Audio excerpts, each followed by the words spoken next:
সুপ্রভিয়াস আসসালামু আলাইকুম। মৃধা মিডিয়ার পক্ষ থেকে আপনাদের সবাইকে স্বাগতম। এবং এখন একটি গুরুত্বপূর্ণ এবং লজ্জাজনক এবং প্রবাসীদের জন্য কষ্টদায়ক একটি নিউজ নিয়ে আপনাদের সামনে হাজির হয়েছি। আর সেই নিউজটা হচ্ছে গতকাল বুধবার রাত 8টায় ঢাকার শাহজালাল আন্তর্জাতিক বিমানবন্দরে নরওয়ে প্রবাসী 5 জন যাত্রীকে তারা হেনস্থা করেছে এবং একজনকে মেরে রক্তাক্ত করেছে।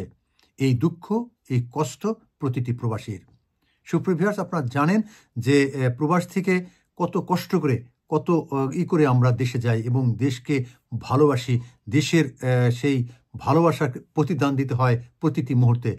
আপনারা জানেন যে বিভিন্ন দাবি দেওয়া আছে, সেই দাবি দেওয়ার পরিপ্রেক্ষিত প্রশ্ন উঠেই না সেই দাবি দেওয়া কখনো বাস্তবায়ন হবে কিনা জানি না।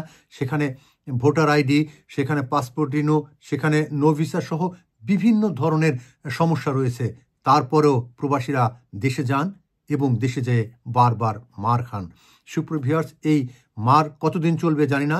তবে দুঃখজনক হচ্ছে যদি কোনো কর্তৃপক্ষ কমপক্ষে এখন পর্যন্ত কোনো যদি দুঃখ প্রকাশ করতেন কিংবা তাদের কোনো ন্যায্য বিচার করতেন, তাহলে হয়তোবা প্রবাসীরা কিছুটা হলেও সান্ত্বনা পেতেন। কিন্তু বিচারটা কে করবে?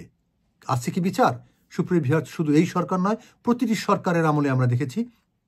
দীর্ঘ প্রবাসী অভিজ্ঞতা থেকে বলছি যে আসলে সবসময় প্রবাসীদের বলা হয় অ্যাম্বাসেডর।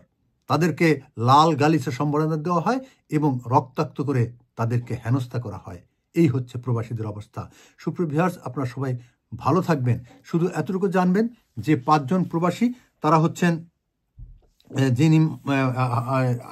যিনি মারধরের শিকার হয়েছেন তার নাম হচ্ছে মোহাম্মদ সাইদ উদ্দিন এবং তার পিতা সাইদ উদ্দিনের পিতা গিয়াসউদ্দিন, মা মনোয়ারা বেগম, ভাই মহিউদ্দিন এবং গিয়াসউদ্দিনের পুত্রবধূ ইফসা জান্নাতুল নাইম। এই 5 জন হেনস্থার শিকার হয়েছেন এবং এই 5 জনই নরওয়ে থেকে কাতার এয়ারওয়েজে দোহা হয়ে ঢাকা এয়ারপোর্টে যা পৌঁছছেন এবং তারপরে তারা হেনস্থার শিকার হলেন। সুপ্রিভিয়ার্স, তাদের বাড়ি হচ্ছে ফেনীর সোনাগাজীতে। যতটুকু খবর পাওয়া গেছে যে রাত্রে 12টা পর্যন্ত তারা সেই এয়ারপোর্টে ছিলেন, কিন্তু কোনো কর্মকর্তা কারো কোনো সহযোগিতা তারা পাননি। এই কি প্রবাসীদের পাওয়া? আজকে পর্যন্তই। আপনারা সবাই ভালো থাকবেন, সুস্থ থাকবেন।